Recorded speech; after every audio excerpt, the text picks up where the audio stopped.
آپ بتائیے مسلمان کا سب سے بڑا جہاد کون سا ہے؟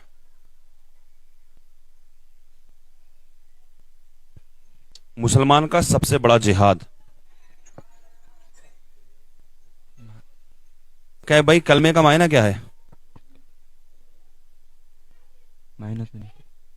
کلمے کا مطلب نہیں پتا. آپ بتاؤ بھائی.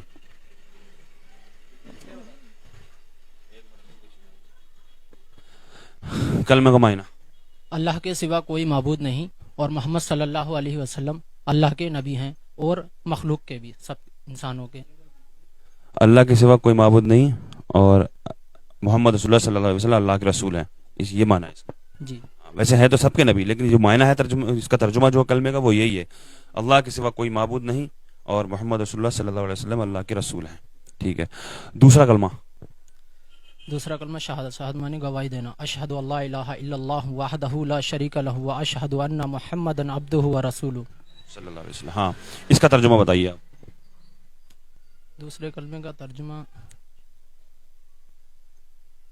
میں اللہ کی گواہی دیتا ہوں، میں گواہی دیتا ہوں لا الہ اشہد ان لا الہ الا اللہ. اس کا پورا پتہ ہے پر کچھ زیادہ پتہ. یہی تو ہے اس کا بھی، میں گواہی دیتا ہوں اللہ کے سوا کوئی معبود نہیں اور محمد رسول اللہ صلی اللہ علیہ وسلم اللہ کے رسول اور بندے ہیں. اس میں عبدہ و رسولہ، عبدہ و رسولہ، بندے بھی ہیں اور رسول بھی ہیں. جی یہ ہے دوسرے کلمے کا مطلب. اچھا بھائی آپ بتائیے مسلمان کا سب سے بڑا جہاد کون سا ہے؟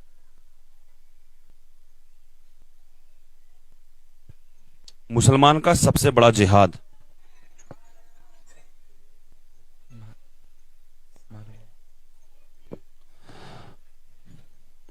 فجر میں کتنی رکعتیں ہیں؟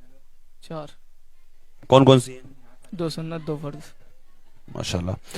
مقیم بھائی مسلمان کا سب سے بڑا جہاد، اس کو بعد میں پوچھوں گا، پہلے آپ یہ بتائیے فجر کی، آپ سیدھے ادھر کو آؤ تھوڑا سا، آپ یہ بتائیے کہ فجر کی سنتیں کب پڑھنی چاہیے؟ فجر کی سنتیں کب پڑھنی چاہیے؟ فرض نماز سے پہلے ہی پڑھنی چاہیے. ٹھیک ہے، جماعت سے پہلے. اگر جماعت کھڑی ہو گئی ہے، ہم بعد میں پہنچے مسجد کے اندر، تو پہلے تو فرض ہی مکمل کرے گا انسان، کیونکہ فرض تو چھوڑنا چاہیے ہی نہیں. ٹھیک ہے، آپ کا درست جواب ہے، فرض نہیں چھوڑنا چاہیے، لیکن سنتیں اہم ہیں، اس میں بھی فجر کی سنتیں پہلے اہم ہیں. تو اس میں کیا کیسے کر کے فجر میں ڈائریکٹ آپ جماعت میں جائیں گے، داخل ہو جائیں گے، یا پہلے سنتیں ادا کریں گے؟ اگر تمہیں لگ رہا ہے کہ میں اگر فرض بھی ادا کر سکتا ہوں اور سنتیں بھی، تو سنتیں ادا کریں پہلے، کیونکہ سنتیں تو بہت ہی ضروری مانی گئی ہیں فجر کی. اور اگر لگ رہا ہے کہ جماعت نکل جائے گی، بالکل آخری پہ ہے، تو پھر پہلے فرض پڑھیں. اندازہ لگ جائے گا جماعت کے وقت سے کہ جماعت کا وقت کتنا ہے، کتنے ٹائم نماز ابھی جماعت یا ہمیں ایسا لگ رہا ہے کہ ابھی ہمیں ایک رکعت مل جائے گی، تو ہم پہلے سنتیں ادا کر لیں سائیڈ میں ہو کر کے. اور اگر ہمیں لگ رہا ہے کہ ہمیں ایک رکعت بھی نہیں ملے گی، تو ڈائریکٹ اس میں جماعت میں شامل ہو جائیں، پھر کب پڑھیں گے سنتیں؟ پھر اگر ہمیں لگ رہا ہے کہ ٹائم ہے ابھی، تو پہلے پڑھ لیں سنتیں. اگر نہیں پڑھی ہم نے اور ہمیں رکعت چھوٹ جانے کا ڈر تھا، ہم شامل ہو گئے جماعت میں، تو پھر ہماری سنتیں چھوٹ گئیں، پھر کب پڑھیں گے؟ پھر ہم جب بھی پڑھ لیں گے نماز کو ادا کرنے کے بعد، اور سنتیں ادا کریں بعد میں. پھر سورج نکلنے کے 20 منٹ کے بعد. سورج نکلنے 20 منٹ بعد. ہاں، سورج نکلنے سے پہلے نہیں پڑھیں گے، سورج نکلنے کے 20 منٹ کے بعد پڑھیں گے. اچھا جماعت کے بعد نہیں پڑھیں گے سنت. اوکے ٹھیک. ٹھیک ہے. اب بتائیے اس مسلمان کا سب سے بڑا جہاد کون سا ہے؟ سب سے بڑا جہاد تو زیادہ تر ایمان سے، اگر کوئی تمہیں وہ کر رہا ہے تو اس کے لیے جہاد کرو. کوئی غیر ہندو انسان کوئی بھی ہے، اگر تمہیں لگ رہا ہے کہ یہ اب میری وہ کر رہا ہے، نافرمانی کر رہا ہے، مسلمان اگر نبی صلی اللہ علیہ وسلم کے بارے میں کچھ کہہ رہا ہے، تو اس کے لیے جہاد کرے. پھر سب سے بڑا جہاد یہی ہے. اگر دین سے اس کو کرنے کی کوشش کر رہا ہے کوئی بھی. مسلمان ہونے کے لیے سب سے زیادہ ضروری کیا ہے؟ سب سے زیادہ ضروری ایمان ہونا اور کلمہ پڑھنا. ایمان کا. تو ایمان کیسے؟ ایمان ہمارا، ایمان سے ہم مطلب ایمان پہ ہی قائم رہنا، مطلب یہ بالکل انشاءاللہ ایمان. ہاں، تو اس کا مطلب یہ تھا ایمان. تو کس طرح سے ہمارا ایمان جا سکتا ہے؟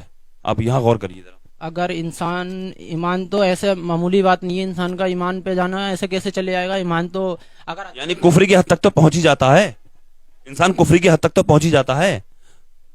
وہ جب جاتا ہے جب زیادہ ہی اس کے اوپر انسان کچھ کرے. میں بتا دیتا ہوں سب سے بڑا جہاد مسلمان کا، سب سے بڑا جہاد مسلمان کا کیا ہے؟ سب سے بڑا جہاد ہے مسلمان کا اپنی نفس. مسلمان کا سب سے بڑا جہاد جو ہے وہ اپنی نفس سے جہاد کرنا ہے، اپنی نفس پر قابو کرنا. مسلمان کا سب سے بڑا جہاد یہی ہے. سمجھ گئے آپ؟ ماشاءاللہ. ٹھیک ہے، اللہ آپ کے کاروبار میں برکت عطا فرمائے. وعلیکم السلام. السلام علیکم.